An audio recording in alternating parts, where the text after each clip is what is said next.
ഈ പുഴയും കടന്ന സീരിയലിന്റെ ലേറ്റസ്റ്റ് എപ്പിസോഡ് റിവ്യൂ ആണ് പറയുന്നത്. അങ്ങനെ യമുന ആ ഒരു നടക്കുന്ന സത്യം തിരിച്ചറിയുന്നുണ്ട്. ജയപാലൻ അങ്കിൾ വീട്ടിലുണ്ടായിട്ടും നമ്മളോട് കള്ളം പറഞ്ഞതാണ് എന്ന്, വെറുതെ പള്ളിയിൽ നിർമ്മാല്യം തൊഴാൻ പോയതാണെന്നൊക്കെ തട്ടിവിട്ടതാണ്. യമുന ഒന്നും മിണ്ടിയില്ല. ആ കലിപ്പിൽ കോൾ കട്ട് ചെയ്തു. പുറത്തുണ്ടായിരുന്ന വിശാല് ചോദിക്കുന്നുണ്ട് എന്ത് പറ്റി പെട്ടെന്ന് ഫോൺ വെച്ചിട്ട് പോയത് എന്ന്. അതിനുശേഷം അകത്തേക്ക് വരുമ്പോൾ ഗംഗയും കാവേരിയും ശാരദയും ഒക്കെ അവിടെ ആകെ വിഷമിച്ചിരിക്കുകയായിരുന്നു. ഗംഗ പറയുന്നുണ്ട് ഇനിയിപ്പോൾ നമ്മൾ എന്ത് ചെയ്യും? ബാങ്കുകാർ ജപ്തിയുമായി വന്നാൽ നമുക്കൊന്നും ചെയ്യാൻ പറ്റില്ലല്ലോ. ജയപാലൻ അങ്കിൾ ഉണ്ടായിരുന്നുവെങ്കിൽ ഒന്ന് സംസാരിക്കാമായിരുന്നു. ഇതിപ്പോൾ അങ്കിൾ സ്ഥലത്തില്ലല്ലോ എന്ന് പറയും. ഇത് കേട്ടപ്പോൾ യമുന പറയുന്നുണ്ട് അതിന് അങ്കിൾ അവിടെയുണ്ടല്ലോ. അങ്കിൾ പോയതൊക്കെ വെറുതെയാണ്. കാവേരിക്ക് അത് കേട്ടപ്പോൾ അത്ഭുതമായി.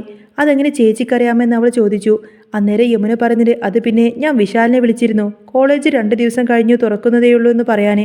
ആ സമയത്ത് ജയപാലൻ അങ്കിൾ അവിടെ സംസാരിക്കുന്നത് ഞാൻ കേട്ടതാണ്. പക്ഷേ ശാരദക്ക് അതങ്ങ് വിശ്വസിക്കാൻ പറ്റുന്നില്ല. അവൾ പറയുന്നത് നിനക്ക് വെറുതെ തോന്നിയതായിരിക്കുമെന്ന്. പക്ഷേ യമുന ഉറപ്പിച്ചു പറഞ്ഞു തോന്നിയതല്ല, ഞാൻ വിശാലിനോട് നേരിട്ട് ചോദിച്ചതാ. അങ്കിൾ വീട്ടിൽ തന്നെയുണ്ടെന്ന് അവൻ പറഞ്ഞു. കാവേരി പതുക്കെ പറയുന്നുണ്ട് അച്ഛൻ മരിച്ചതിൽ പിന്നെ അങ്കിളിന് എന്തൊക്കെയോ മാറ്റമുള്ളതുപോലെ എനിക്ക് തോന്നിയിട്ടുണ്ട് എന്ന്. ഉടനെ തന്നെ ശാരദ ദേഷ്യപ്പെട്ടു. നീ വെറുതെ അനാവശ്യം പറയരുത് കാവേരി. ജയപാലേട്ടനെ എനിക്ക് പണ്ടേ അറിയാവുന്നതാണ്.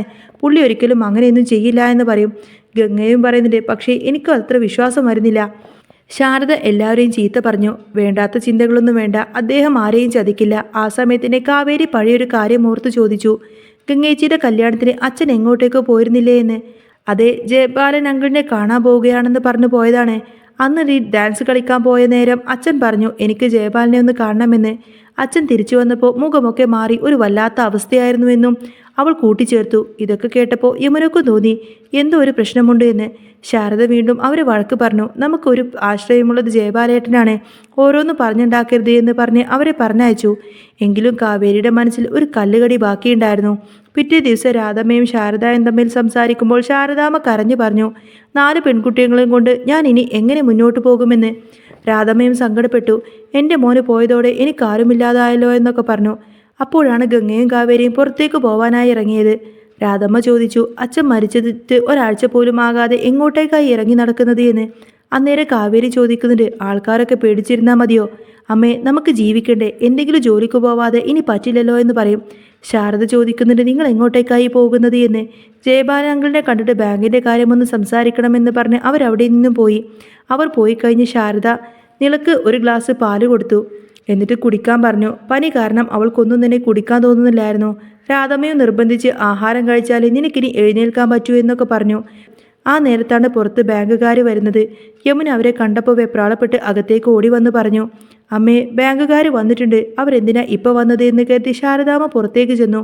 അപ്പോൾ അവർ കോടതി ഉത്തരവ് കാണിച്ചു കൊടുത്ത് പറഞ്ഞു നിങ്ങൾ പണം അടച്ചിട്ടില്ല, അതുകൊണ്ട് ഇപ്പോൾ തന്നെ ഈ വീട് ഒഴിയണം, ഞങ്ങൾക്ക് സീല് ചെയ്യണമെന്ന് പറയും. ശാരദ തളർന്നു പോയില്ല. അവൾ പറയുന്നുണ്ട് ഞാൻ ജീവിച്ചിരുമ്പോൾ ഈ വീട് ജപ്തി ചെയ്യാൻ ഞാൻ സമ്മതിക്കില്ല. അന്നേരം ബാങ്ക് ഉദ്യോഗസ്ഥർ പറയുന്നുണ്ട് മാഡം, ഞങ്ങളുടെ ജോലി ഞങ്ങൾ ചെയ്യുകയാണ്. ശാരദ ഉറപ്പിച്ചു പറഞ്ഞു എൻ്റെ അരവിന്ദേട്ടൻ പോയി, ഇനി എനിക്ക് എന്ത് സംഭവിച്ചാലും കുഴപ്പമില്ല. മക്കളെ വാ എന്ന് പറഞ്ഞ് അവരെല്ലാവരും നേരെ അകത്തേക്ക് കയറിയിട്ട് അങ്ങ് വാതിലടച്ചു. ഇതേ സമയം ഗംഗയും കാവേരിയും ജയപാലിൻ്റെ വീട്ടിലേക്ക് പ്രവീണുമായി ചെന്ന് സംസാരിക്കുകയാണ്. അച്ഛൻ പോയ വേദനയിൽ നമുക്ക് മാറണമല്ലോ എന്നൊക്കെ പ്രവീണ അവരെ ആശ്വസിപ്പിച്ചു. ഗംഗ സങ്കടത്തോടെ പറഞ്ഞു എവിടെ തുടങ്ങുമെന്ന് പോലും ഞങ്ങൾക്കറിയില്ല ആൻറ്റി. അതിൻ്റെ ഇടയിലാണ് ഈ ബാങ്കിൻ്റെ ശല്യം. അപ്പോഴാണ് ജയപാലൻ അങ്ങോട്ടേക്ക് വരുന്നത്. പ്രവീണ പറഞ്ഞു ഇവർ കുറച്ചു നേരമായി കാത്തിരിക്കായിരുന്നു ജയപാലേട്ടനെ കാണാനെന്നും പറഞ്ഞ്. ജയപാലൻ ചായയും പലഹാരം എടുക്കാൻ പ്രവീണെ അകത്തേക്ക് പറഞ്ഞു വിട്ടു. ഗംഗ ചോദിച്ചു അങ്കിളെ, ലോൺ അടച്ചില്ല എന്ന് പറയുന്നത് സത്യമാണോ? അപ്പോൾ അയാൾ പറയുന്നത് അതെ, ലോൺ അടച്ചിട്ടില്ല. അരവിന്ദൻ പണം തന്നിരുന്നുവെങ്കിൽ എനിക്കതടക്കാമായിരുന്നു എന്ന്. അവൻ കുറച്ചു കാലമായിട്ട് ഒന്നും തരുന്നില്ല എന്ന് അയാൾ പറഞ്ഞു. അയാൾ നുണ പറയുമായിരുന്നു. കാവേരിയും ഗംഗയും അവിശ്വസനീയതയോടെ തന്നെ പരസ്പരം നോക്കി. അച്ഛൻ പണം തന്നിരുന്നില്ലേ എന്ന് കാവേരി വീണ്ടും ചോദിച്ചു. അപ്പോൾ അയാൾ പറയുന്നത് അവൻ കുറച്ചു നാളായിട്ട് കഷ്ടകാലമായിരുന്നു, എനിക്കും ബാങ്കിൽ ഒന്നും ചെയ്യാൻ പറ്റിയില്ല. ആ നേരത്തെ യമുനയുടെ വിളി വന്നു. ചേച്ചി വേഗം വാ, ബാങ്കുകാർ ജപ്തി ചെയ്യുകയാണ്. കാവേരി പേടിച്ച് ഫോൺ കട്ട് ചെയ്തു. അങ്കിളിനോട് കരഞ്ഞു പറഞ്ഞു ഞങ്ങൾ രക്ഷിക്കണം അങ്കിളെ എന്ന് പറഞ്ഞ് അവൾ അവിടെ നിന്നും ഓടി. ജയപാലൻ അവിടെ തന്നെ നിന്നു. പ്രവീണ് ചോദിച്ചു നിങ്ങൾ അങ്ങോട്ടേക്ക് പോകുന്നില്ലേ എന്ന്. അയാൾ ദേഷ്യപ്പെട്ടു. ഞാൻ വന്നിട്ട് ഇപ്പം തന്നെ എന്ത് ചെയ്യാനാണ് എന്ന്. ശരിക്കും ഇതിൻ്റെയൊക്കെ പിന്നിൽ അയാളാണല്ലോ. അപ്പുറത്ത് വിനീത് ആകെ വിഷമിച്ച് കടയിലിരിക്കുകയായിരുന്നു. നെവിൻ ചോദിക്കുന്നുണ്ട് ചായ പോലും കുടിക്കാതെ എന്തിനാ ഇങ്ങനെ ഇരിക്കുന്നത് എന്ന്. വിനീത് പറയുന്നുണ്ട് അമ്മാവൻ്റെ മുഖം മനസ്സിൽ നിന്നും മാറുന്നില്ല. ഇനി ആ പെൺകുട്ടികളുടെ കാര്യം എന്താവുമെന്ന് ആലോചിച്ചിട്ട് ഒരു സമാധാനവുമില്ല. ദൈവം എന്താണെങ്കിലും ഒരു വഴി കാണിക്കുമെന്ന് നെവിൻ അവനെ പറഞ്ഞ് സമാധാനിപ്പിച്ചു. അപ്പോഴാണ് നിളയുടെ കോള് വിനീതിന് വരുന്നത്.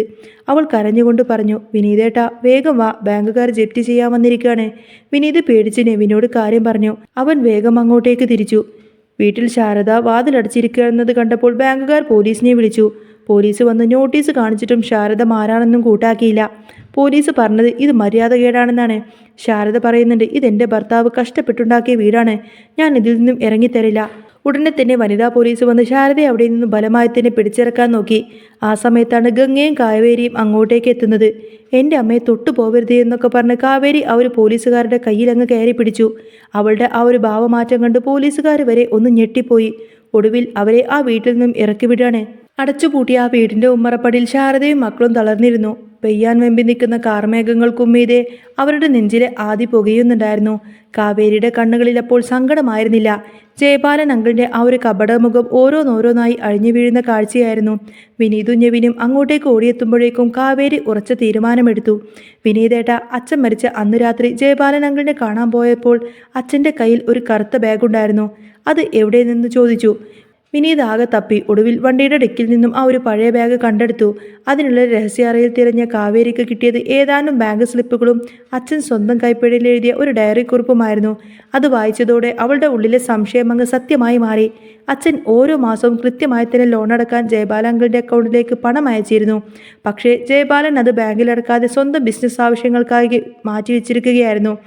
ആ ഒരു ചതി മനസ്സിലാക്കിയ അച്ഛൻ അത് ചോദിക്കാൻ പോയപ്പോഴാണ് ആ മരണം സംഭവിച്ചത് എന്ന് അവൾക്ക് ഉറപ്പായി. നേരെ ജയപാലൻ്റെ വീട്ടിലേക്ക് ഒരു കൊടുങ്കാറ്റ് പോലെ കാവേരിയും വിനീതും ഇരിച്ചു കയറി. ആ സമയം വീട്ടിലിരുന്ന് തൻ്റെ വിജയത്തിൽ അഹങ്കരിക്കുകയായിരുന്നു ജയപാലൻ. കാവേരി ആ ഒരു ബാങ്ക് സ്ലിപ്പ് അയാളുടെ മുഖത്തേക്കങ്ങ് വലിച്ചെറിഞ്ഞു. എന്താ ആങ്കിളെ ഇത്? അച്ഛൻ പണം തന്നിരുന്നില്ല എന്നല്ലേ നിങ്ങൾ പറഞ്ഞത്? പിന്നെ എന്താണിത്? അച്ഛൻ്റെ വിയർപ്പിൻ്റെ വില വാങ്ങിയിട്ട് സ്വന്തം മക്കൾക്ക് സുഖസൗകര്യങ്ങൾ ഒരുക്കി കൊടുക്കുമ്പോൾ ഒരിക്കലും ആത്മസുഹൃത്തിനെ ഓർക്കേണ്ടതായിരുന്നു എന്ന് അവൾ ആക്രോശിച്ചു. നാട്ടുകാരും പ്രവീണയും അങ്ങോട്ടേക്ക് ഓടിക്കൂടി. തെളിവുകൾക്ക് മുന്നിൽ ജയപാലിന് മറുപടിയൊന്നും ഇല്ലായിരുന്നു. തൻ്റെ ഭർത്താവിൻ്റെ ചതി മനസ്സിലാക്കിയ പ്രവീണ അയാളെ തള്ളി പറഞ്ഞു. പോലീസ് സ്ഥലത്തെത്തുകയും വഞ്ചനാകുറ്റത്തിന് ജയപാലിനെ അറസ്റ്റ് ചെയ്യുകയും ചെയ്തു. അയാളുടെ അക്കൗണ്ടിലെ പണം കണ്ടുകെട്ടി ബാങ്കിലെ കുടിശ്ശിക തീർക്കാൻ കോടതി ഉത്തരവിട്ടു. ഏതാനും ദിവസങ്ങൾക്കുള്ളിൽ തന്നെ ആ വീടിൻ്റെ സീലങ്ങ് പൊളിച്ചു.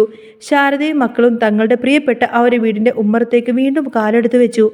അച്ഛൻ്റെ ഫോട്ടോക്ക് മുന്നിൽ വിളക്ക് തെളിയിക്കുമ്പോൾ കാവേരിയുടെ കണ്ണുകളിൽ ഒരു നിശ്ചയദാർഢ്യമുണ്ടായിരുന്നു. ഇനി ഈ കുടുംബത്തെ തകർക്കാൻ ഒരാളെയും താൻ അനുവദിക്കില്ല എന്ന് അവൾ ഉറപ്പിച്ചു. കണ്ണീരൊഴിഞ്ഞ ആ ഒരു വീട്ടിൽ വീണ്ടും സന്തോഷത്തിൻ്റെ കിരണങ്ങൾ വിരിയുന്ന ഒരു അടിപൊളി സൂപ്പർ രംഗങ്ങളൊക്കെയാണ് കേട്ടോ ഇനി വരാൻ പോകുന്നത്. അപ്പോൾ നിങ്ങൾക്ക് ഈ ഒരു ചാനൽ ഇഷ്ടമാണെങ്കിൽ സബ്സ്ക്രൈബ് ചെയ്യാനും സപ്പോർട്ട് ചെയ്യാനും മറക്കല്ലേ. നെക്സ്റ്റ് വീഡിയോ ഉടനെ വരാം. ബൈ.